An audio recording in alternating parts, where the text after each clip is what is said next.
Welcome to Man Does Tech, where I solve the problems you didn't even know you had. In this video, I will explain how to program a RAM 1500 key fob. Before starting, always verify your new key fob is compatible with your truck.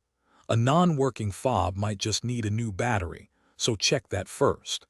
Having all your existing working key fobs on hand is crucial for successful programming, as some methods require them. This initial check can save you time and effort. For many newer RAM 1500 trucks, simple DIY programming steps are not available. These vehicles often require specialized diagnostic equipment to communicate with the truck's computer system.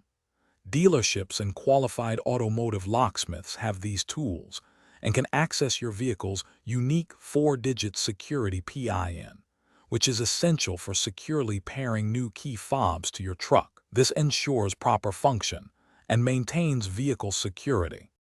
If you're comfortable with advanced DIY, programming can sometimes be done using an OBD-ROMAN2 adapter and specialized software, like Alpha OBD or JScan.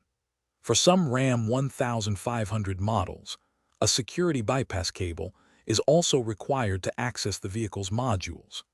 You'll still need to acquire your truck's 4-digit security PIN, often from a dealer or a specialized app, to successfully complete the programming process yourself. To avoid future inconvenience, it's always a good idea to have at least 2 working key fobs for your RAM 1500. Remember, once a key fob is programmed to a specific vehicle, it cannot be reprogrammed for a different one.